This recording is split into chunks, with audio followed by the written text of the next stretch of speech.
Guys कैसे हैं आप। यूक्रेन के ऊपर वीडियो बनाऊंगा कि यूक्रेन का अगर आपने वीजा अप्लाई करना है तो यूक्रेन के वीजा के लिए क्या क्या डॉक्यूमेंटेशन रिक्वायर्ड है और क्या प्रोसेस है इसका। मैं यूक्रेन के, क्योंकि आपको पता है कि यूक्रेन का वीजा एक बहुत स्ट्रांग वीजा है उसका, और ट्रैवल हिस्ट्री के लिए जो लोग जाना चाहते हैं यूक्रेन में वो लोग अप्लाई कर सकते हैं। इसकी फीस के ऊपर बात करूंगा, इसकी टाइम ड्यूरेशन के ऊपर बात करूंगा कि कितना टाइम लगता है और इसकी वीजा रेशियो कैसी है। बेसिकली जो वीजा लगने के बाद भी इसका इशू होता है वो होता है कि एंट्री का।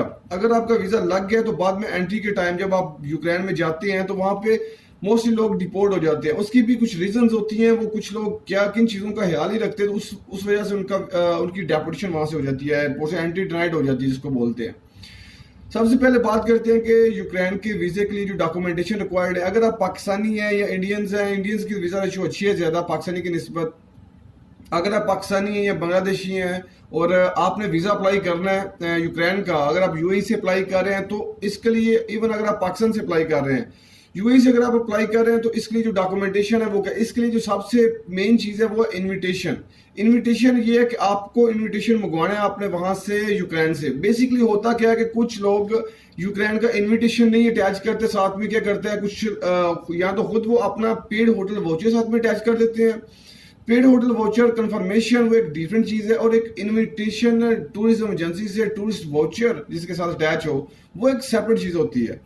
मोस्टली क्या करते हैं, मोस्टली लोग अपने या वो खुद मंगवा लेते हैं कंफर्मेशन लेटर वहाँ होटल से, वो आपकी एप्लीकेशन सबमिट कर लेगा। क्योंकि आपको पता है कि पाकिस्तानी पासपोर्ट होल्डर जो है अगर वो यूक्रेन का वीजा अप्लाई करता है तो उसके लिए उसको अपनी एप्लीकेशन के साथ टूरिस्ट इनविटेशन टूरिस्ट वाउचर साथ में अटैच करना पड़ता है, टूरिज्म वाउचर, और वो भी किसी टूरिज्म एजेंसी का। और क्या होता है कि कंफर्मेशन लेटर जब आप अटैच करते हैं एप्लीकेशन के साथ वो आपका वीजा रिफ्यूज हो जाता है। तो इसके साथ अगर आप वहां से किसी एजेंसी से अगर आप टूरिस्ट वाउचर मंगवाते हैं तो उसके साथ जब वो अटैच करते हो, दूसरा ये कि उसकी हार्ड कॉपी अटैच करें। मेन हार्ड कॉपी के अगर आप इनविटेशन मंगवाते हैं, ये नहीं कि आपको वहां से इनविटेशन आया है उसके बाद वो आपने प्रिंट निकलवाए अपनी एप्लीकेशन के साथ आपने सबमिट करवा दिया वीएफएस में। वीएफएस में इसके डॉक्यूमेंट सबमिट होंगे, ये नहीं करना। आपने डॉक्यूमेंट जो है ना वो डीएचएल के थ्रू $60 एक्स्ट्रा आपके लगते हैं, $40 to $60, वो डीएचएल के थ्रू आपको 3 to 4 डेज के अंदर अंदर मिल जाते हैं। तो आप हार्ड कॉपी अटैच किया करें बनिस्बत कि आप सॉफ्ट कॉपी की। सॉफ्ट कॉपी क्या होता है कि मोस्टली एडिटेड भी होती हैं तो वो ऑथेंटिक नहीं होता।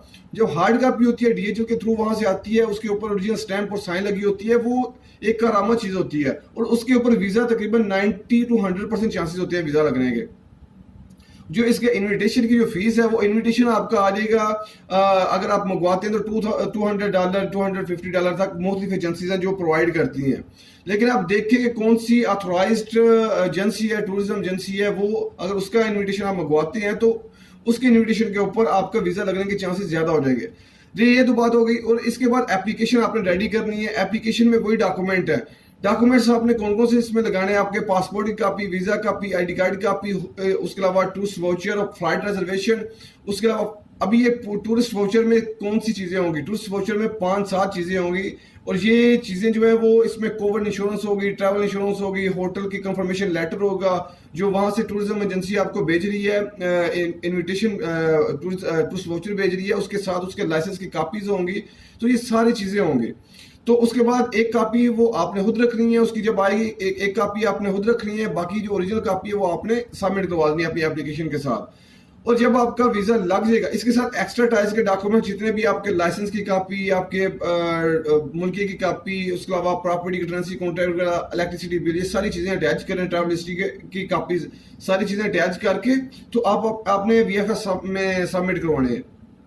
10 to 12 डेज का टाइम होता है और आपका पासपोर्ट आपको वापस आ जाता है, वो आपको भेज देते हैं डिसीजन लेने के बाद, इसका ज़्यादा टाइम नहीं लेते।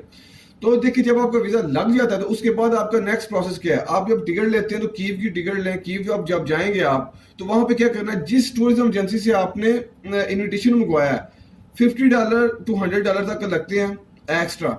उन डॉलर्स में आपने क्या करना है, उनको बोलना है आपने जी आप हमारे लिए आप पिक एंड ड्रॉप की सर्विस अरेंज करें। वो पिक एंड ड्रॉप की सर्विस अरेंज करेंगे, वो बंदा आपको रिसीव करने के लिए उसी टूरिज्म एजेंसी का एयरपोर्ट के ऊपर आया होगा। इससे क्या होगा कि आपकी एंट्री डिनाइड होने के चांसेस बहुत कम हो जाएंगे। मोस्टली लोगों को वहां पे रोकते हैं और आपको पता है कि वो मैक्सिमम तकरीबन पाकिस्तानी पासपोर्ट दे के वो आपको रोक लेंगे। उसके बाद जब वो आपसे पूछेंगे कि आपका पर्पस यहाँ पे क्या, आप बता सकते हैं जी मैं टूरिज्म के लिए आया हूँ, ये मैं वहाँ पे जॉब करता हूँ, और उसके बाद मैं यहाँ पे बाहर इस टूरिज्म एजेंसी से मैंने इनविटेशन मंगवाया और बाहर मुझे उन्हीं का बंदा रिसीव करने के लिए आया। तो इससे आपकी डेपोटेशन के भी चांसेस कम हो जाते हैं, तकरीबन ना होने के बराबर होते हैं, 100% एंट्री आपको मिल जाती है।